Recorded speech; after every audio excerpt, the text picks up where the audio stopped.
Hello friends, আমি আকাশ। আজকে আলোচনা কিন্তু সুপারস্টার জিতের আজকে জন্মদিন। তোমরা সকলেই জানো আজকে জিদ্দার বাড়ির সামনে লাখ লাখ ফ্যান আমি দেখতে পেলাম। খুবই ভালো লাগলো, চোখে পড়ার মতো অসংখ্য মানুষের একটা ঢল।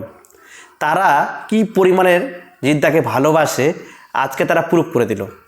বাড়ির সামনে মারাত্মক লেভেলের ক্রেজ, এরকম ক্রেজ অন্য স্টারের ক্ষেত্রে কিন্তু দেখা যায় না। মনে হয় না যে বাংলার অভিনেতা, মনে হয় না, বুঝার বাকি নেই। অসংখ্য মানুষের আনাগোনা, কি পরিমাণে ভালোবাসে এমন খবরও সামনে আসলো। নেপাল থেকে, নেপালের ফ্যান ক্লাব জিদ্দাকে শুধুমাত্র যে পশ্চিমবঙ্গে ভালোবাসে এমন কিন্তু নয়, এটা আজকে প্রুফ মিলল।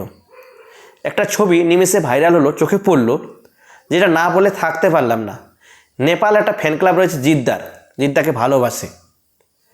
সেই ফ্যান ক্লাব তরফ থেকে অনেক অডিয়েন্স নেপাল থেকে ছুটে এসছে, তার জিদ্দার বাড়ির সামনে এসে রাত্রি থেকে বসে আছে, যেটা নজর কাড়ল। যদি বাংলা ভাষা হতো তাহলে মেনে নেওয়া যেত যে বাংলা ভাষা, যারা বাংলা সিনেমা দেখে তারা আসলে আলাদা ব্যাপার। আমরা এর আগেও দেখেছি বাংলাদেশের অডিয়েন্স আসতে, এবারও এসছে। বাংলাদেশের যারা জিদ্দার ভক্ত রয়েছে, অসংখ্য ভক্ত এসছে। ত্রিপুরা, আসাম, এই যে রাজ্যগুলো রয়েছে, উড়িষ্যা, এই রাজ্যগুলো থেকেও কিন্তু এসছে। এটা আমরা জানি, চেঙ্গিসের সময় এগুলো প্রমাণ মিলেছিল যে জিদ্দার বাংলার বাইরে কী পরিমাণ ক্রেজ রয়েছে। তবে জিদ্দার কাছে এটা রিকোয়েস্ট করব, এইসব জায়গাগুলোতে যা তার সিনেমাগুলো যেন প্রত্যেকটা সিনেমা যেন রিলিজ পায়। বিশেষ করে নেপালের দিকে তুমি ফোকাস করো দাদা, এটাই বলার। আরেকটা জিনিস খুবই খারাপ লাগলো এটা ভেবে, সকাল থেকে ওয়েট করেছিলাম যে জিদ্দার কিছু এক্সক্লুসিভ আপডেট, সিনেমার আপডেট পাবো। এই জায়গাটা একটু হতাশ কাজ করলো। সারাদিন বসেছিলাম, ভাবলাম জিদ্দার একটা কিছু আপডেট পাবো, নিউজ কোনো অ্যানাউন্সমেন্ট পাবো।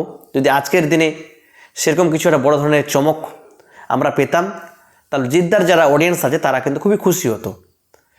আর বিশেষ করে আমি যখন ফার্স্ট এই ফেসবুক পেজ থেকে জার্নি স্টার্ট করি, জিদ্দার ফ্যানরা আমাকে প্রচুর পরিমাণে সমর্থন করেছে, এটা অস্বীকার করার জায়গা নেই।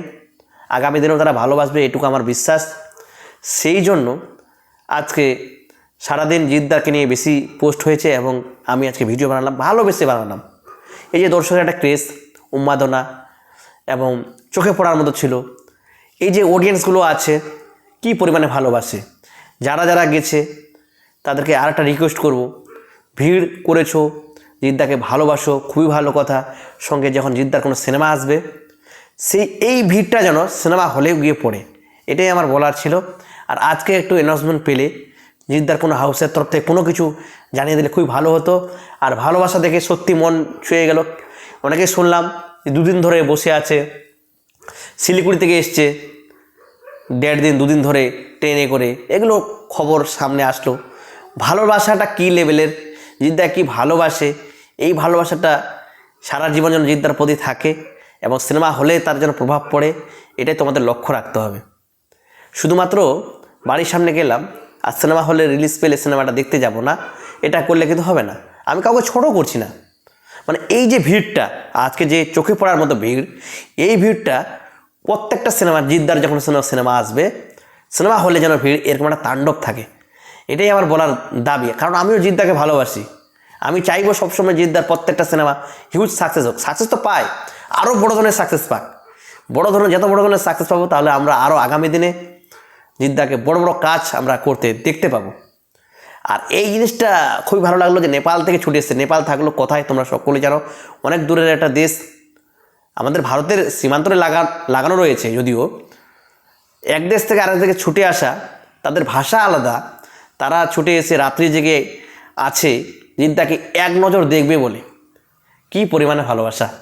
যাই হোক, এটাই বলার ছিল। এই ছিল আজকের মতো। আমাদের নিউজ যদি ভালো লাগে অবশ্যই লাইক করবেন, শেয়ার এবং সাবস্ক্রাইব করতে ভুলবেন না। পেজ থেকে দেখলে অবশ্যই ফলো করে দেবেন। আমাদের একটা ইনস্টা আইডি রয়েছে জাস্ট ফিল্মি, সেখানেও যাবেন এবং ফলো করে দেবেন। টাটা।